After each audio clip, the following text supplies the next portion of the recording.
Hey there gamers, DreamcastGuy here, and this video is going to be very frustrated because I have to admit that I am genuinely annoyed.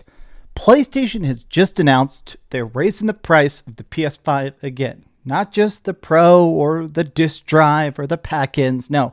Just across the board, all PlayStation 5s are now getting a dramatic price increase. Again, this is the second major price increase in just the United States.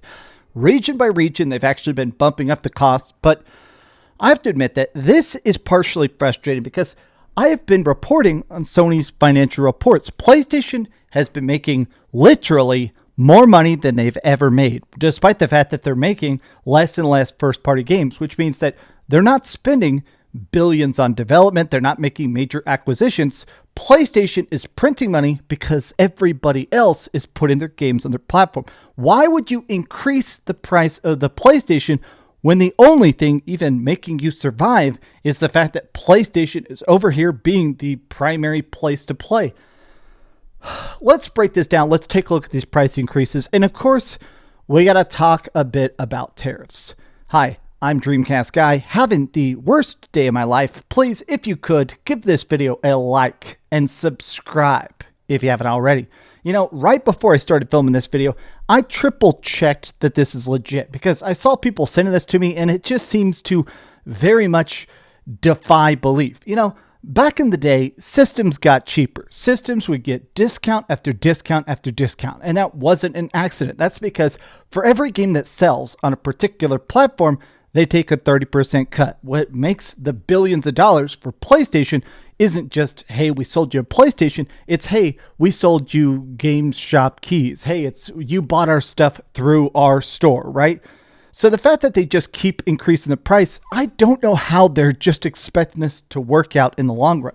Now, everybody, of course, in the comments, I was pointing out the fact that there have been a lot of talk about tariffs. There's been talk about the fact that a lot of economists and stuff are saying that the price of average groceries, of microchips, of all hardware, software, pretty much everything in the United States, a lot of things have gone up over 50% in just the last couple months. Some stuff like groceries and steaks and stuff have gone up 78% over the course of the last year. So it seems like these companies are trying to find a way to sort of like make themselves extra profitable at the cost of taking money from people that are already broke. Now, can I admit something? The reason I'm so frustrated about all these price increases, I have very much made a lot of videos about how expensive all the crap that Nintendo is doing, the expensiveness of the Nintendo Switch 2, them raising the price of the Nintendo Switch 1 last week, the fact that Xbox keeps making the Xboxes more and more expensive. It is now $700 for an Xbox Series X. Ridiculous.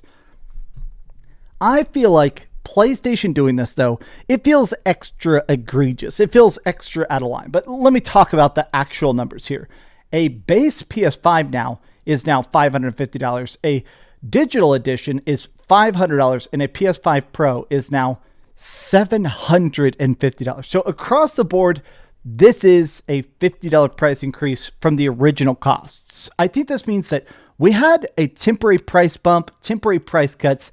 This is definitely permanent. It's starting tomorrow. Can I also say, this is something that annoys me. Nintendo did this as well. Nintendo just said it's starting tomorrow. I feel like if they were not quite so malicious towards their own fan base, I feel like they would at least say, hey, this is starting next month. We've got this many millions of consoles in the warehouse. If you want to buy it at the current price, do it now. No, they always say, oh, prices go up tomorrow. Springing it on people right after financial reports feels extra annoying. Look at all the replies, every reply.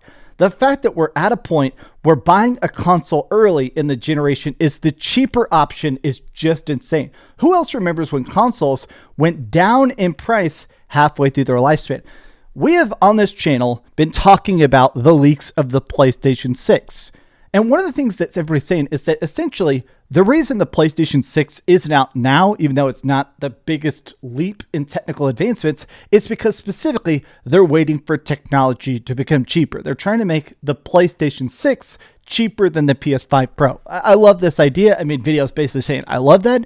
systems need to be cheap. They need to be affordable, or else people aren't going to buy them. They're not going to line up and participate and spend tons on games if they're dead broke for even just buying the tech, right? It's weird that we're talking about the PlayStation 6 while the PlayStation 5 is getting price increases. I just made a video literally like 2 hours ago about all the new details about the new Xbox handheld, which is talked to be $900. I still think that's way too expensive.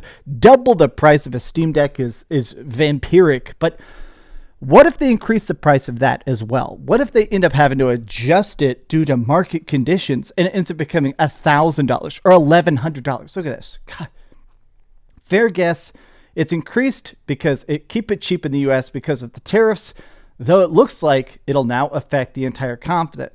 Now, a lot of people are basically being like, all right, stonks, got to do anything to keep the profit people happy, but it's only bad when Nintendo does it, right? No, everybody. I think everybody is basically saying this sucks. It sucks for everybody. The tariffs, look, I'm not going to get political. The tariffs are deeply stupid. Everybody at this point realizes the tariffs are stupid, right? I feel like it anyways. It feels like a lot of the conversation I have from people I know that own businesses and stuff, it's really weird of charging your own people. Like tariffs are paid by the importing countries. That means like they're just charging us more for no reason. And the worst part is that these companies know that they can just jack up the price now and blame it on the tariffs.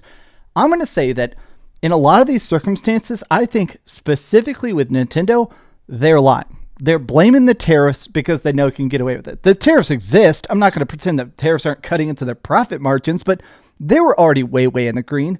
With PlayStation, they're absolutely just blaming tariffs. They're lying. In my opinion, they're lying. This is it. This came out what? Exactly 5 weeks ago.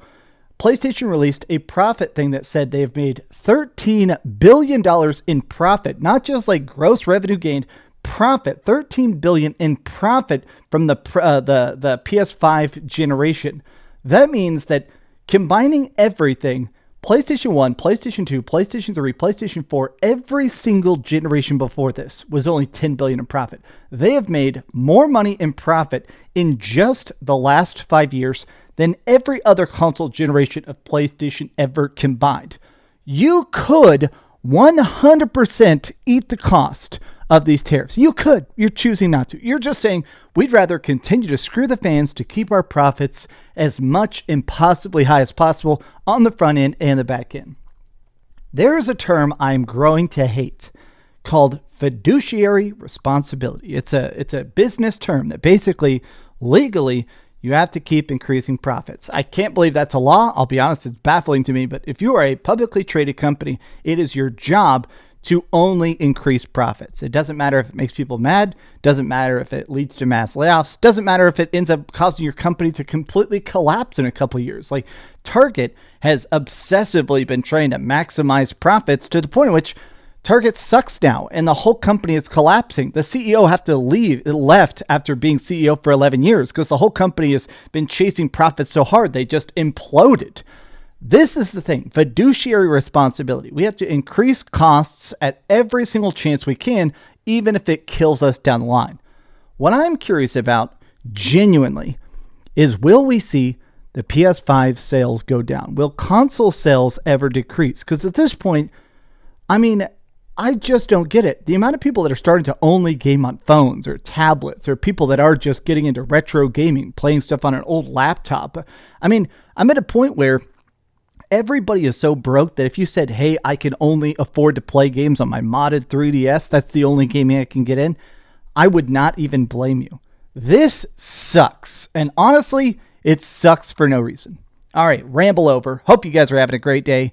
If you could, please watch. I did a video yesterday talking about Gamescom and the Resident Evil 2 and 3 finally came to PlayStation 5. That video is doing really well. Honestly, that's the good news. I'm going to go play more Resident Evil 2 and 3 because I love those games, but this, it blows. This just straight blows.